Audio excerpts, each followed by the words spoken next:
And I'll just push that button. Yep. Okay, great. And I think most of us know each other here, but before I hand over to Stu, I'd just like to acknowledge the traditional custodians, the Garang people of the country that I'm calling from, and also the traditional custodians of the country where you are all sitting. And I recognise the enduring connection that they have to their ancestors and to the land, sea and sky, and that sovereignty has never been ceded. So thanks for coming today. Stuart is our esteemed presenter who's going to share with us some, well, maybe new for us in the conservation space, but not new in other industries, some Agile SCRUM framework ways of going about doing what we do and how that fits with the conservation standards. So I think, yeah, if you haven't already, feel free to introduce yourself on the chat and where you're calling from. And then, yeah, I think I'm going to hand it straight to you, Stu, if you're happy to share your screen, and we'll go from there. Sure. Yeah. All right, thanks, Colin. Yeah, hi, everyone. I'm Stuart Cowell. I'm down here in Nipaluna, or Hobart.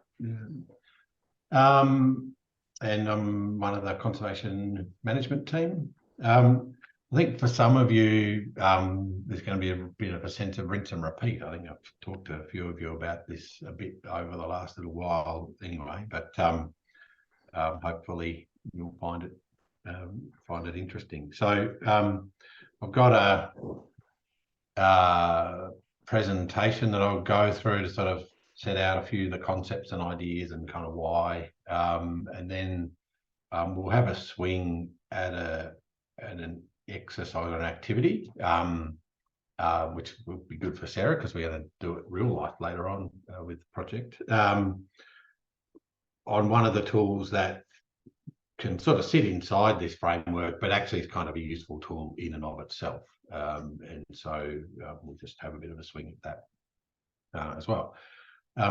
Presentation should take about 30 minutes unless I do my usual a million different sidetracks and keep talking, and about 15 minutes for the activity, which should see us out.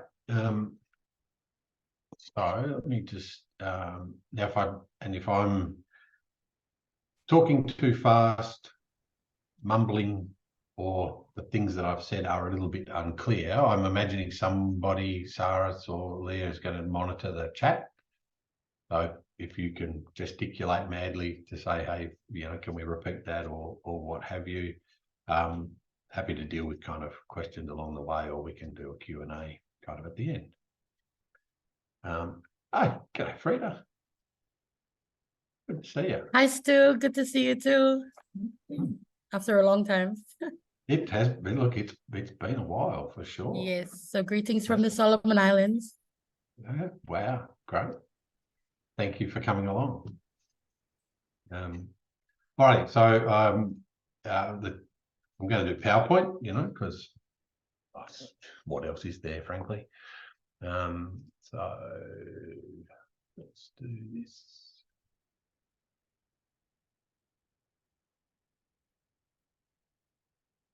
So are you getting a full screen? Everyone seeing that? Fantastic. So I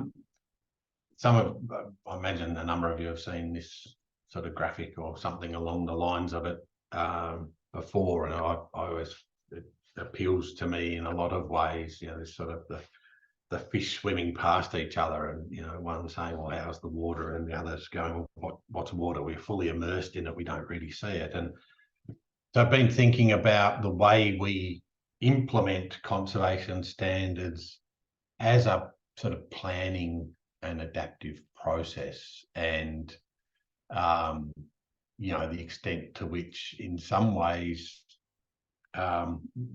we are like the couple of fish on the right hand side sometimes, that we're sort of so immersed in something sometimes we don't see the thing we're immersed in. So as those of you who know me will know, I'm nothing if not a slave to trend, and so we've been thinking about this and thinking about what are some different ideas and different ways of thinking about what we do, and the following is kind of like a grab bag of trends and ideas that have kind of been jammed together, but also thinking about the context of conservation management as a very distributed team of people working with lots of different communities and lots of different projects simultaneously, and trying to make those happen as efficiently and effectively as possible in order to get the tools into the hands of the communities we work with as quickly as possible, as functional as possible, so they can get on and generate the impacts that they want to generate.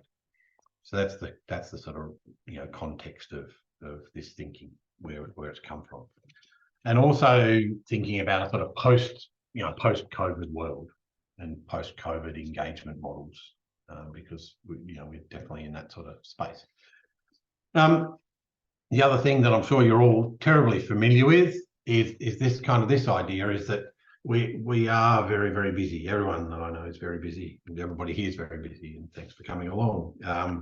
That sometimes we're so busy working using the tools that we've got that it's hard to look up and look out and see what others might be doing, and whether we can learn from that. So on our way to sort of thinking about this idea of Scrum, I got thinking about architecture, because of course that's what you'd think of.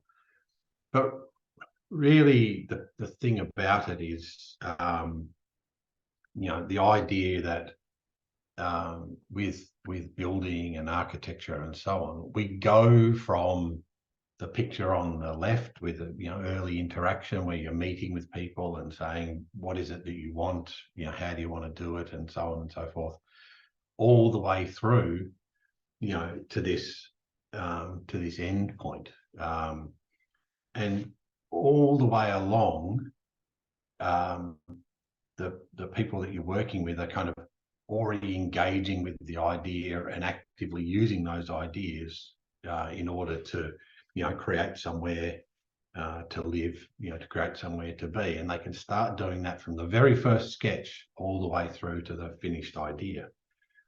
And it seemed to me that sometimes our approach to conservation standards, and I accept this is maybe as much a reflection on me as anybody else, sometimes we're sort of so focused on this end point, we kind of stop. We don't let people play with the stuff on the left-hand side. We say, wait, we'll give you a house in a couple of years' time. And that seemed to me to be ultimately sort of insufficient.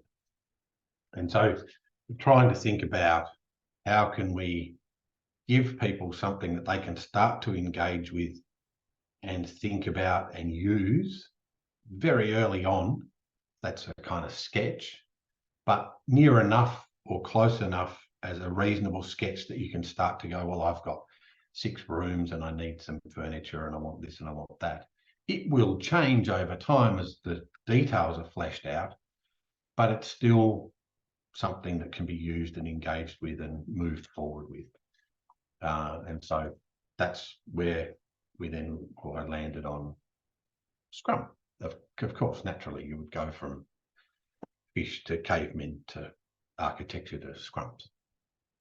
So today's chat, so I'm basically just going to touch on these topics. So a bit of context, what's Scrum, the idea of waterfall versus Scrum, thinking about it in our context of conservation planning, bit of detail, what's it look like broadly, what's the team look like that implements it, this particular tool of user stories as a driver of the process.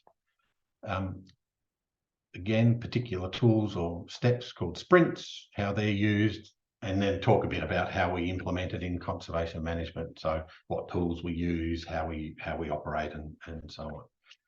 I think we've done about 10 projects now, so it's new adoption for us, using this approach, and learning as we should along the way. But for the right project, it works well, and that's something I'll return to a bit later on as we think about lessons and so on. Okie doke. So let's get into it.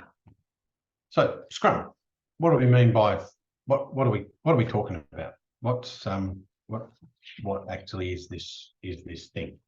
And this is not it. Just to be super clear. So look, it's part of the sort of family of approaches that live under the heading of what you might have, some of you might be familiar with, which is agile processes. And sort of Scrum is a subset of that. And basically, as it says here, it's a framework for teams. So very much about team-based approaches, looking at addressing complex adaptive problems. So not sort of business as usual, but trying to deal with a number of challenges that need to be dealt with over time that are complex, and importantly, productively and creatively, sure, but delivering products of the highest possible value and utility as you go. So basically rapid product development in a complex adaptive environment. Very much comes out of the world of software development. That was its kind of initiating point. It's bleeding into a bunch of other spaces, and a number of folks have done this. And I think those of you who went to or heard about or have looked at the recordings or materials from the coaches rally would have seen that there was a session on this at that as well. So it's starting to drift into our space. Why do it? So for us, this is a key thing: speed up delivery of working products and maintain enthusiasm. I'm going to come back to that working point a number of times. It's not just about getting stuff done fast. It's delivering working things fast, and working means quality and so on. It's trying to address what is basically the fallacy of multitasking. We don't multitask. People can't multitask. All you do is get distracted from one job by doing another job, and get distracted from that by doing another job. And the more of those things you do in parallel, the less efficient and effective you are. It is a far more effective and efficient path to be very focused on a piece of work and do a series of pieces of work in series. Gets you to the end point much faster than trying to do that same bunch of projects in parallel. Like any methodology, it's got some structures, artifacts or products, roles and tools. We'll look at those. It is about a team-based approach, and it works well with a dispersed team, which is what we are, and I'm sure a number of you work in dispersed teams. And it's a very adaptive kind of process. Most of the material that you might read and that I would encourage is, just get in there and get started, start using it and see how it goes. Some sort of principles that sit underneath how you run a Scrum or Scrum-based project. There's no hierarchy. There's not inside a sprint, inside a delivery of something. There are just roles. So a Scrum team is a self-organizing team around the delivery of a product. And so the idea is that team and the experts in that team determine what needs to be done and resolve the challenges of that thing. It's intended as very much a self-governing around the task and managing the delivery of the task in that way. The aim is to get to this idea of a minimum viable product and get that as quickly as you can into the hands of the people you're working with, so they can start using it and feedback fast. So the concept of sort of fail fast is analogous. You do the work in a series of sprints. That is a very focused period of work to deliver a product, and you might have multiple sprints through the life of a project. And each sprint must result in an output that is minimum and viable. And there is constant review and feedback, which I'll talk about in a moment. Benefits, conservation standards is a very adaptable process, no doubt about it. This is sort of thinking about the adaptability of the product. So you get a product out quickly, an initial sketch design plan that people can engage with fast, and you can figure out whether it's right and it's going to meet people's needs pretty quickly. Very active stakeholder collaboration, very active conversations with the people who are using the plans, very, very engaged intent at that level, from definition to feedback on initial drafts and the utility of initial drafts. Again, speeds up the delivery of tangible products, helps you to manage risk, not getting to the end of a long process and delivering a plan and finding, oh, it's not quite right. You find that fast. And the idea of learning, continuously through the process. And I think any of the teams internally with us that have done it would find that. So Scrum is this kind of rapid feedback loop, and it's often compared with what might be called a more traditional waterfall approach. So waterfall is a bit like your Gantt charts. I do a series of activities, then I drop down to the next series of activities, and I drop down to the next series of activities over time. So it's a waterfall kind of model, whereas Scrum is a much more cyclical model. Now neither one is right or wrong. They're different approaches to projects, and choosing them isn't about saying, oh, well, we don't do waterfall anymore, we do Scrum. It's about saying, well, what's the right approach for the thing I'm trying to do? So thinking about pros and cons of Scrum, some of the pros I touched on: flexibility, rapid delivery, good engagement. But some of the cons, it can be complex to learn all the different steps and processes and things like that. Scope creep is a high risk because you're continuously changing and adapting as you go along. So the initial scope, may shift in a very unhelpful way. And you need to manage your documentation. You need to track the delivery of product. You need to be managing how material is happening. We'll talk about how we do that. Waterfall pros, as opposed to Scrum, which has got project phases, but they're much more adaptive. Waterfall has that clear kind of Gantt approach. So it sets that out pretty neatly. The level of kind of, documentation at the start is really good. Lots of detailed documentation. It's relatively predictable. I say relatively because we all know what following Gantt charts can be like.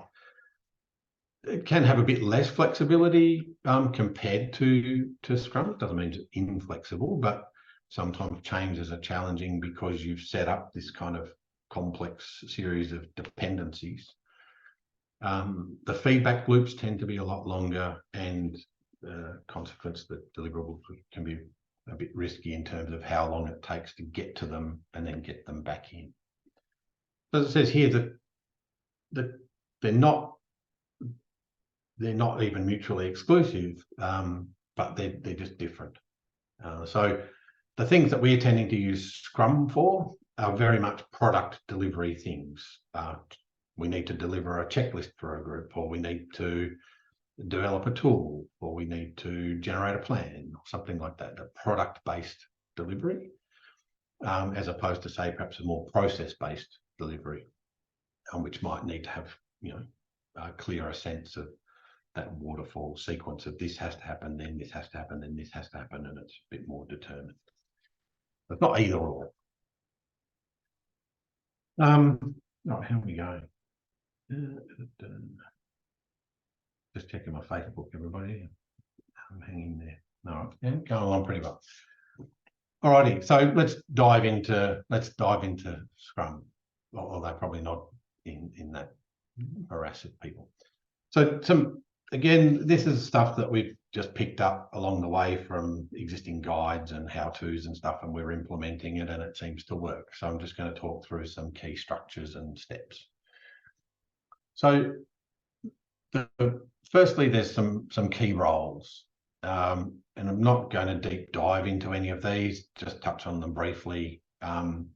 We do have a bunch of kind of deeper dived material that we're very happy to share for people who have an interest in looking at this at a greater level of detail.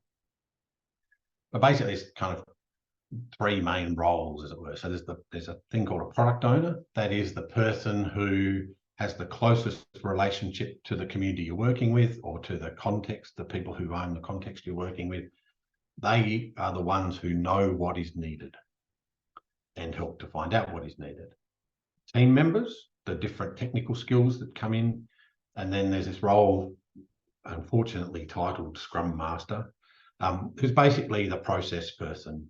Their role is to support and enable the process, get blockages out of the way of the team, make sure that the team can get on with the job.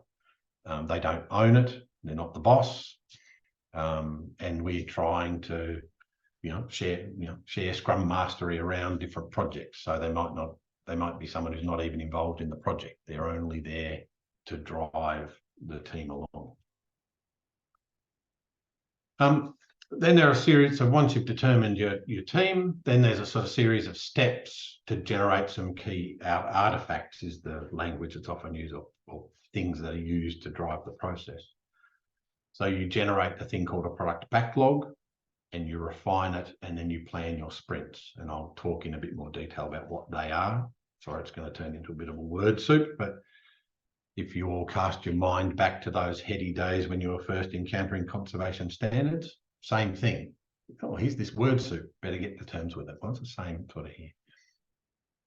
Once you've figured out what you're going to deliver, which is basically all the product backlog is, what am I producing and how am I going to produce it, sprint planning, then you get into running some sprints. So there's some tools. You build a Scrum board, which is basically a burn down chart. You do daily check-ins with your team. How's everything going? You eventually get to the end and demonstrate your product, and then you reflect on how that went and get ready to go again. That's pretty much it.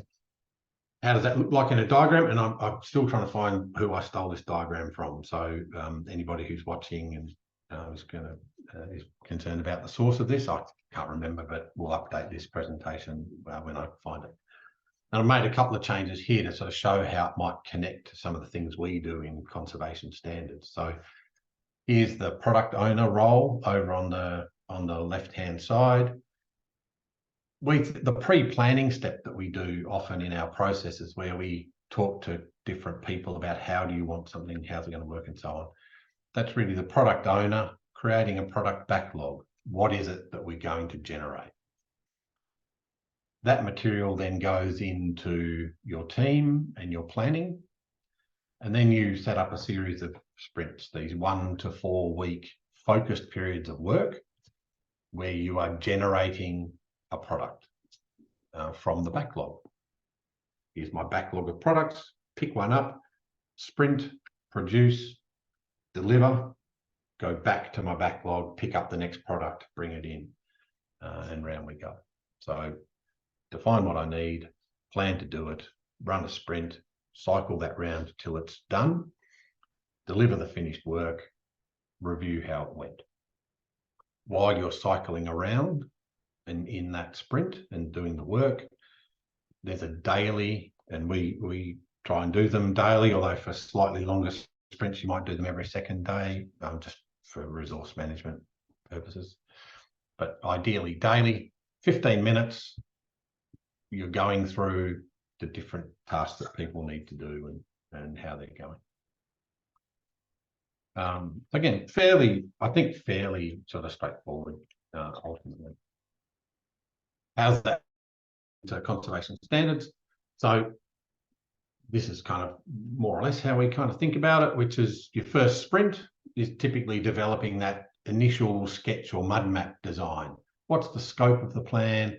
What's the first brush of targets, threats, strategies? You bash it out and people can start to engage with those ideas. These are our targets. These are our threats. These are the things we're going to do. And you can actually start using that to chase funding, start thinking about capacity, start engaging broader communities with the ideas you're talking about. So you can get to there pretty quickly. Then we can circle back around and go into the second sprint where we really flesh that out. Okay, what are the real detailed viabilities? What's happening with the ranking with threats? Let's really unpack the situation and check those strategies. Let's build the results chains. Now, of course, that will change some of the things that have come out of the first sprint, but that's okay. The whole point is that at least people have got something that they can engage with and start working with. You're not waiting till you get to the end of that before you say, oh, it's right now, let's start using it. And the sort of trade-off between precision and utility is the key one to make in your team.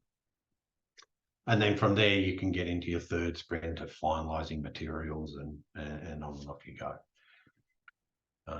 But yeah, the idea is get your first sprint done, give people something to work with, then cycle back around, do that second sprint, and so on. But part of the reason why we think this is useful is those of you particularly who've done a lot of community work, you get a lot of buy-in and enthusiasm in those first meetings. People really, they start to understand what you're trying to do and how the process works. They get very excited about it. But you can really kill off that enthusiasm by then, not having something to work with for a couple of years. So it sort of builds on that enthusiasm by quickly getting things people can work with. Anyway, this is sort of a rough idea of how you might do it. Okay, so I just want to touch briefly on one of the. So I've got 10 minutes to go. No, touch briefly on one of the key tools that kind of helps set up the whole process, and that's this idea of user stories.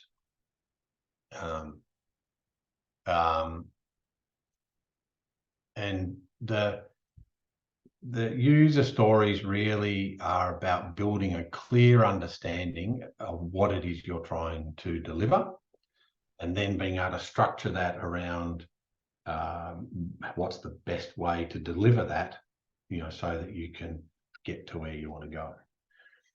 And the user stories focus on understanding what is this idea of a minimum viable product. Now, I'm just going to touch on this for a moment because I think some feedback I've had from other processes is that it can quickly degenerate into just a minimum product. And that's a minimum product is not what we're talking about. We want a minimum viable product. So what do we mean by that? So minimum, what is the most basic or stripped back or essential elements for something to be functional? So minimum actions and priorities, things like that. What's the minimum set? So minimum, hopefully we understand that. Viable, it has to be able to be implemented successfully and has to be able to be used. It's got to be something that can be understood and used. If it doesn't meet that second criteria, being minimum is no good to you at all. It's got to be usable and it's got to be viable in terms of achievable and so on. And then product, of course, something tangible. So you want to have something that's as small as possible, but no smaller, that is functional quickly, that people can touch and use. And we use the user stories to get to that and define what we call acceptance criteria. What are we agreeing is viable? We use a particular tool to record them, but we're going to use Miro to generate them today. And we use this kind of statement to build them. As a certain type of user, I want to achieve some goal for some reason.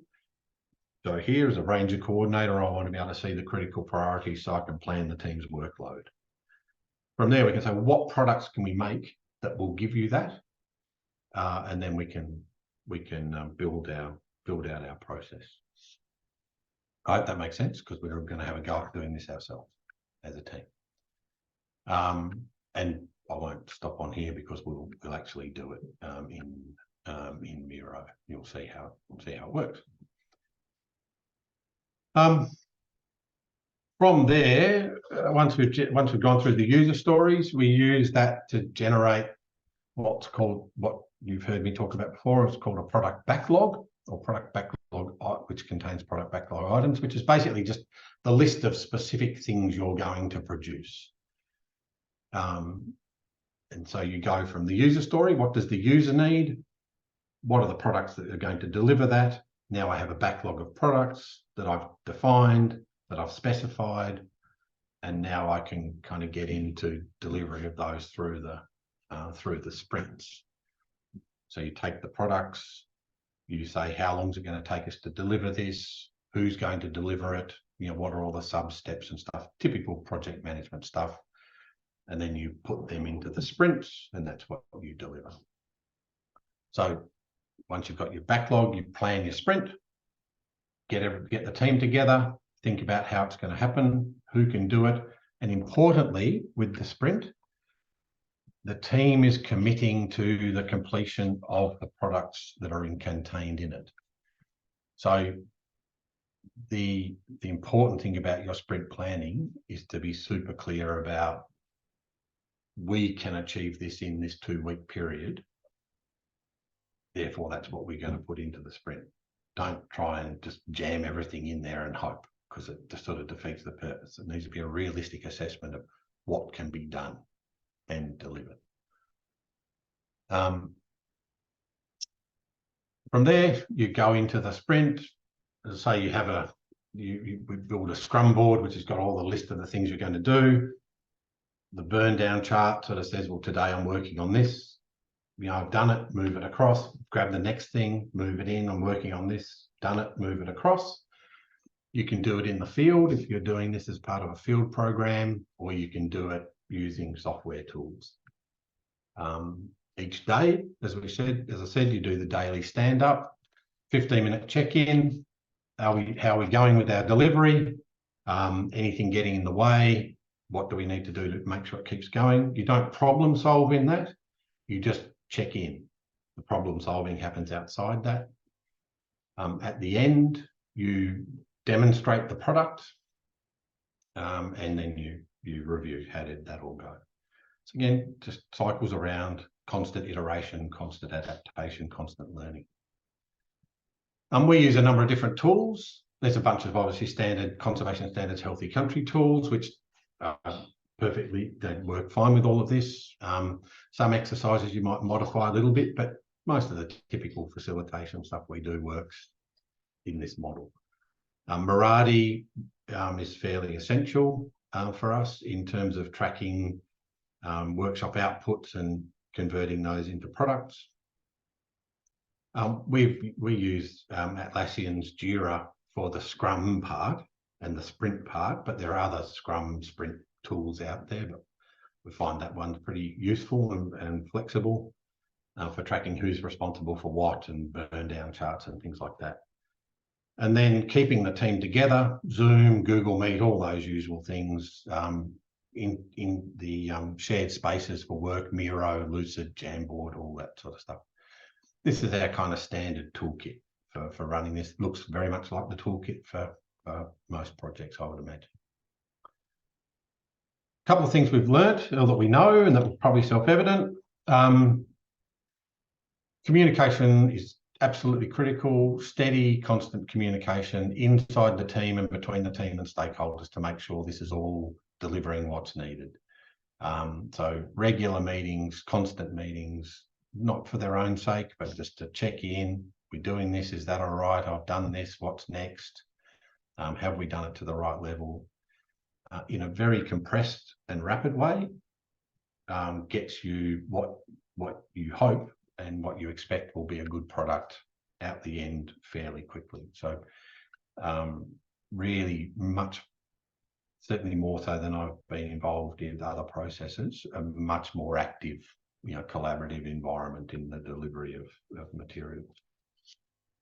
I'm actually going to skip over the next slide. It's one of those slides that probably should never be in a PowerPoint presentation, but I'll put one in anyway, which is that. Read it later. Pause the video, check it out. So a few challenges and responses. So in adaptation. So obviously going to this style of approach isn't going to suit everybody. Not everyone's going to like it. It's going to feel a bit sort of, why would you do it this way? It's for software and stuff like that.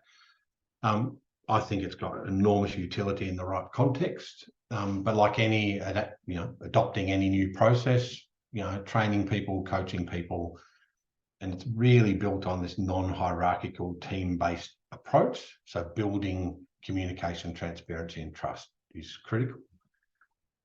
So one of the cons is this scope, the potential for scope creep. So, flexibility within clearly defined boundaries is the critical thing here. So a clear product backlog at the start with clear priorities and a clear understanding of the ultimate scope so that you don't drift too much.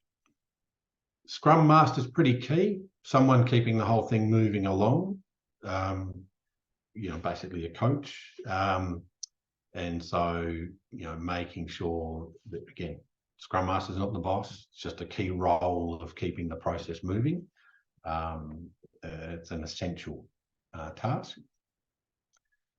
Ensuring good feedback, obviously, to the people that you're working with, pretty critical. And estimating the effort required is something we're still coming to terms with. How long do different things take to actually deliver in a minimum viable product model? Still a bit to learn there. We're still learning, and just making sure you're doing feedback and understanding of that, I think, is pretty key. But there's some of the sort of challenges that we're starting to bump into. But on the whole, I think we're finding it very useful for some of the context that we're operating in, and it seems to work pretty well. That's that. Thank you very much. I hope that made sense. Thanks, Stuart. Yep. Can you touch on what planning poker is? Is that a particular tool or? Planning poker. Let's nerd out for a moment. So one of the things that's really tricky to do is estimating time. How long does our job take? How long does our task take? So what's recommended in the early days of Scrum adoption is that rather than thinking about things in terms of hours, you think about things in terms of units. So that will take 1 unit of time. That will take 2 units of time. If that takes 2, well, that's going to be 6. So you don't. There's a correlation with time, but you're not sort of trying to really narrow down hours. But the fun bit, sorry, that wasn't the fun bit. The really fun bit is they recommend you use a Fibonacci sequence to manage your numbers. So you've got 1, 2, 3, 5, 8, and so on, which is just like, wow, fantastic. So you use the cards to kind of, up to obviously not a very high number. You probably need a 500 pack because they go to 13 at least, to kind of allocate amounts of time to different tasks, basically. And sort of, I reckon it's a 7, or no, I reckon it's a 9, who wins and stuff like that. So it's about having cards and sort of playing each other to see what's the right amount of time roughly you think something will take. That's roughly it. Thank you. Another new one. But remember, kids, gamble responsibly. Just saying. And opt out of the betting apps if you don't want them. Yeah, totally. Are there any? Are you okay if we open the floor for questions? If anyone's got them now, Stu? Yeah, that's all good. So if anyone's got questions, feel free to jump in or pop them in the chat. I might hop in. That was fantastic, Stuart. Thank you, especially because we'll be looking at doing some work soon around this, I think. So one thing I'm really interested in is your experience to date in the user stories, because I really get the sound of it, but I haven't actually practiced that yet. And I'm wondering your experience in terms of how quickly people come to that, if there's any sort of, like what level of, do you need to provide any sort of lead-in background before you have that meeting, etc.? So, or you find that it's quite a natural sort of, as this, I need X, Y, Z, etc. Do you find it's quite a natural thing, and so it just happens quite easily, or do you find that there's some other things you need to do beforehand, if I'm making sense. Yep. No, good question. And actually, Leah could talk to this a little bit too. She's just been going down this path. But my experience of it is it's people pick up super quick, like really, really fast, and it gets people very. It's a bit like I don't know. So I've talked with others about this. That one of the worst things you can ever do in trying to write a vision is to try and write a vision. Like it's just a pointless exercise, right? It's horrible. And in a way, if you say to people, "What output do you want?" It's hopeless. They'll start talking about all sorts of stuff. So it's a kind of really neat way of kind of sneaking up on outputs and in a much more sort of engaging way. So I've used it in lots of different contexts, and I've just found it. Once people get their head in it, which takes a couple of goes, like not a couple of whole runs through, just you see a couple of examples.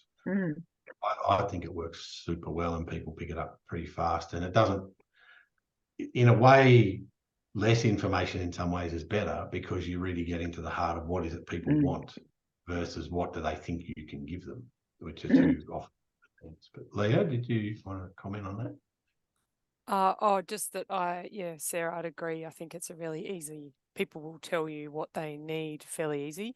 I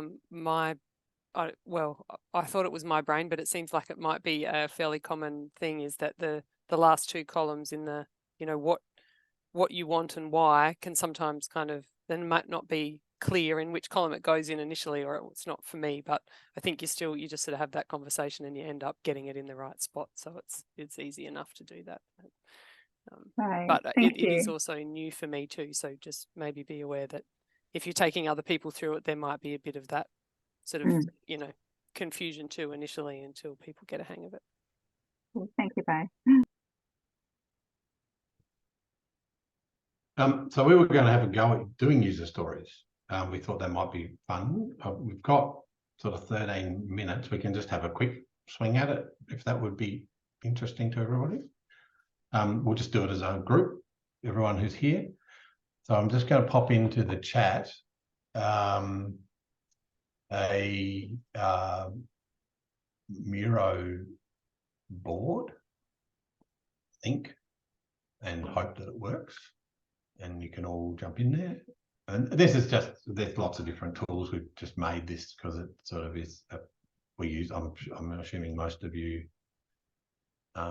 use Miro or something similar, just a collaborative whiteboard space. So I'll just pop it in here.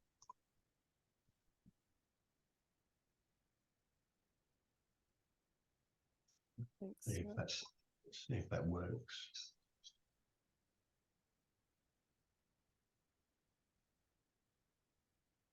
Oh yeah, people are coming in. Hey, look at that. Magic of the internet. So we've got it organized, as you can see in there. I won't share my screen if that's okay, and if everyone can jump in there, or would you like me to share my screen as well? What would you prefer? You're okay just jumping in? Okay. Yeah. So really this is whether, done this on whiteboards, butcher's paper, or here in the Miro. It's really just setting up, particularly these first three columns, as a something type of user, so reserve manager in this instance. What's my goal? I want to have a clear work plan. Why do you want that? Well, so I can decide what equipment I need. And I might have several different needs that I'm trying to meet. So we might go, well, the particular thing you need is a specific task list. That's sort of a bit vague. So then the purpose of the acceptance criteria is to say, well, when is that task list acceptably meeting that need? So the acceptance criteria might be, must indicate must equipment name, plant and equipment for task. 12 months, nearest, I don't know, nearest 100K or something, or nearest $100, obviously some of that's complete rubbish, but you get the gist of it. It's to sort of say, okay, now I can put this in my product backlog and say to somebody, well, you need to generate a specific task list, you know, for whatever, for I don't know, fire, or something. And that task list has to have in it this detail. So then you know, okay, I've delivered that product appropriately, and we think that's what will meet this need. So Sarah, to your question, the first thing we would typically do is just kind of rip down this list, just brainstorm, okay, as a what, and obviously you want people in the room who are types of users, but I want this and I want that, and I want to be able to do this and I want to be able to do that. Then you can go down and say, well, what kind of product would meet that need? And then the acceptance criteria. And then you can go back to the client or the group or whoever you're providing this to and say, okay, here's what we think is going to meet your need. Here's what you said you wanted. Here's what we think is going to meet it. Is that right? And so it really helps to set you up quite quickly. So let's have a swing. Would somebody like to put yourself in the context? I think most of us work in some sort of protected area or, you know, conservation management space. So think about the context of we're establishing a conservation standards plan for, you know, just a reserve, you know, it's the easiest context I can think of at the minute. Jump in. Somebody want to give me a suggestion as a what? There might be something around as a fundraiser or a philanthropy staff members. No, let's go. As a fundraiser, what's your goal there? Fundraiser? Dude? I want to know what the highest priority funding needs are and the costs associated with those so that I can take those to donors.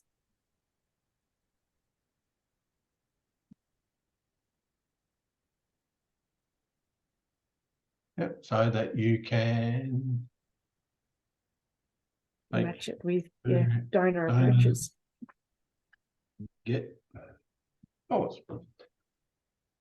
Okay, so what would be a product? You know, we're doing this as a team. What would be a product that is going to meet that need? So remember, a product it's an output. I know we get this is the bit I actually struggle with a little bit. Get so focused on outcomes and impacts and stuff like that. It's got to be something I can hold. You know, what's the product? Like a case for support or something that involves the brand. Yeah. So one of the products I want is a case for support. And what might be, you know, the acceptance criteria? What does that case for support need to have in it that it is going to meet your need?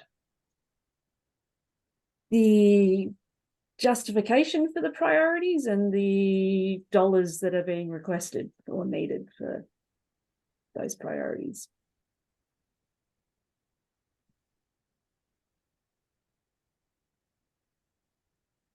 Yep. And Stu, would you be a bit more specific with the actual product? You know, because that could be a short video or something, right? Or it might be a written, Thank you know, you. like Terrific. a glossy kind of brochure-y thing. So, like written case for support. Yep. Lovely. Thanks, Leah. We also want it to be, you know, 12 pages, lots of photos, you know, heartwarming stories and tales of daring do. You know, so whatever, you know, it's just, yeah. So that's great, Leah. And that's exactly kind of part of the purpose of this is kind of go, well, we said case for support, but is that enough? If you saw that in isolation, well, no, I need a written case for support, you know. So thanks, Natalie. Does anyone want to throw one more at us? And yeah. Can I ask a question? Yeah.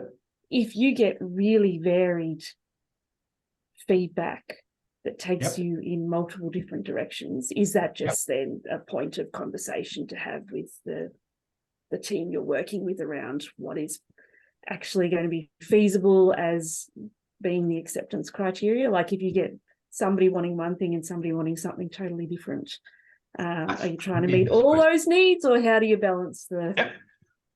It's a brilliant question. I'd like to thank you for it, Natalie. Well done.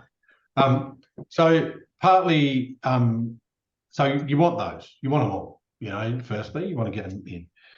Then that's a conversation about scope. You know, what is the scope of this project and which things can go in what sprints? So remember, the whole purpose of this is to build a backlog of products that are being sought and then to organise those in terms of feasible delivery in sprints. So we might have, and we do have, projects where we've got an existing scope that we can deliver in, say, 3 sprints. And then there are several products that are kind of out of scope, but they're still part of that backlog.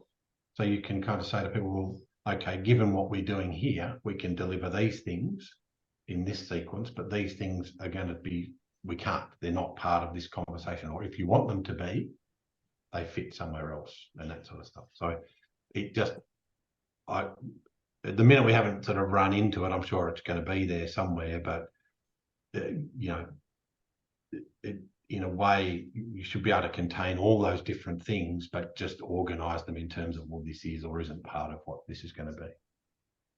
Is that, Natalie, is that satisfactory, do you think? Yeah, I can understand it in the kind of context you're talking about.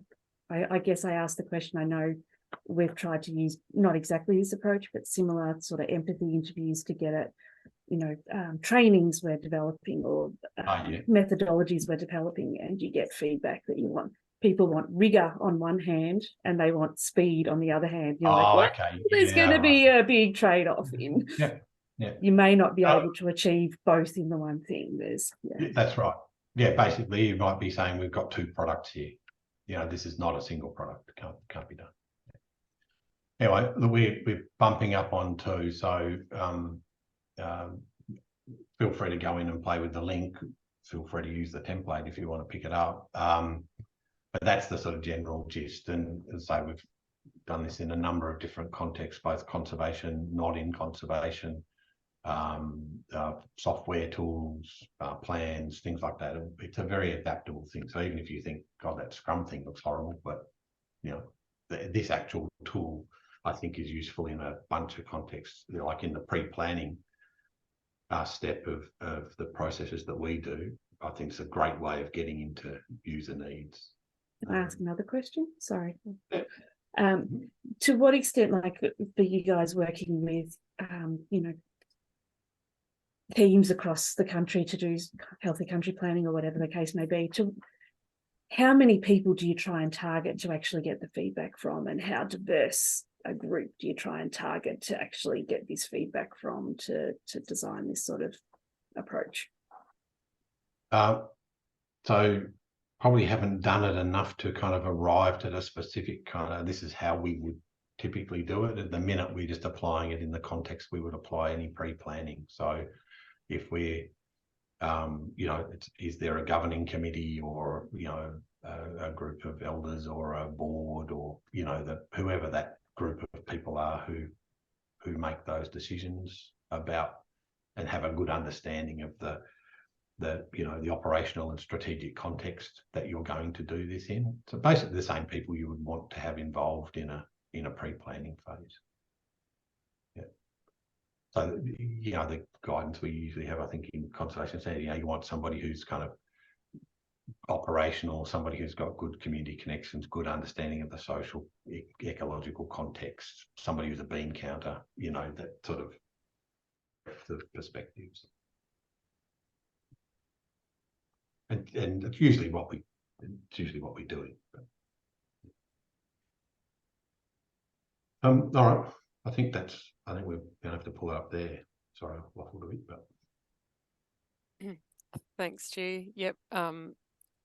Yeah, thanks everyone for coming. The next webinar will be on the 28th of September, and Sarah, who is online, will be sharing some of BirdLife's learnings around the analyse and adapt part of the conservation standards. So yeah, please join us there too. Thanks again, Stu, for putting that together and sharing your expertise with us. And yeah, have a good afternoon. I think committee members, we might just hang on to just do a quick debrief and. Oh, can I sit in on that? Sure. Thanks, Stuart. That was great. No worries. Thanks, Sarah. Thank you. Nice to see everyone. Yeah, thanks, Stu. Bye. Nice to Nice see you to all. see you. Stuart. Yeah. Thanks. See ya. Thank you, Stuart. That was great. Yeah. All right. And I will. Actually,